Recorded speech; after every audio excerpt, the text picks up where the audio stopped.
Salut, c'est Pierre Martin. Sur cette chaîne, je partage ma passion pour les voitures avec des essais, des astuces et des conseils d'entretien. Revenons donc au sujet de la vidéo. Un talent entièrement italien qui a créé des voitures Mercedes inoubliables. Nous découvrons l'histoire de Bruno Sacco.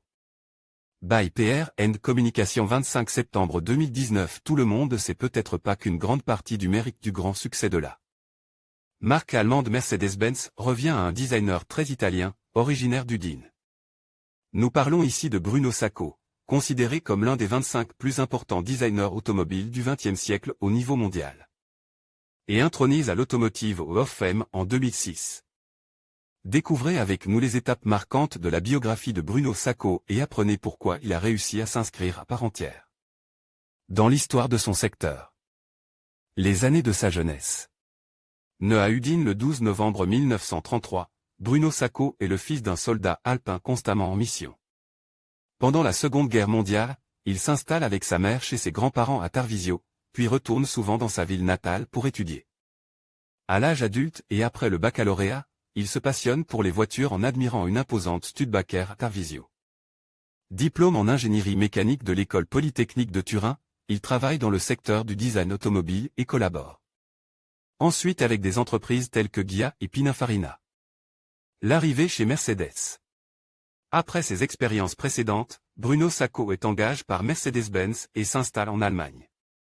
Il épouse sa bien-aimée Anne-Marie et a une fille prénommée Marina. Entre-temps, en 1963, il conçoit son premier modèle, la 600. Peu après, c'est au tour de la voiture de sport SL Pagoda. Peu à peu, il produit à la fois des voitures de série et des prototypes, s'inscrivant dans la vision de Daimler et devenant une plaque tournante du prestigieux département style.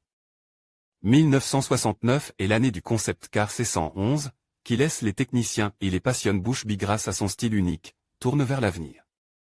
La capacité de faire de Mercedes une authentique icône de style. Mercedes a rapidement compris qu'elle ne pouvait se passer de la contribution professionnelle de Bruno Sacco. En 1975, il est nommé chef designer de Mercedes-Benz et manifeste à chaque occasion ses deux lignes fondamentales d'homogénéité horizontale et d'affinité verticale. La première repose sur une certaine similitude esthétique entre les différents modèles, tandis que la seconde est axée sur la recherche d'un maximum d'innovation. Sacco donne des exemples de premier ordre, parmi lesquels la classe SW126 et surtout la berline 190, un modèle d'entrée de gamme. Capable de garantir le rêve Mercedes même à ceux qui ne se considèrent pas comme très riches. La SLK 230 est également remarquable, tout comme la classe A Compact, la Smart et la ligne le SUV de la classe ML. Les dernières années avant la retraite. Durant les dernières années de sa carrière, Bruno Sacco a choisi de ne jamais s'arrêter, continuant à mettre toute sa créativité au service de la marque allemande. Au cours de sa dernière décennie, il présente des modèles tels que la classe SW140 et la classe CW202, sans oublier les SUV classe EW210 et classe MW163 et la classe SW220 sportive. Il lance les lignes arrondies, abandonnant le design car classique et révolutionner la marque allemande. Il prend ensuite sa retraite au début du XXIe siècle, laissant derrière lui un héritage artistique impressionnant. Au cours de son extraordinaire carrière, il a réussi à recevoir une longue série de prix et d'honneurs et, grâce à lui, Mercedes-Benz a réussi à devenir une marque non seulement pour les amateurs de haut de gamme, mais aussi pour ceux qui recherchent la sportivité sans dépenses excessives. Photo de couverture, Daimler Chrysler AG, via Wikimedia Commons.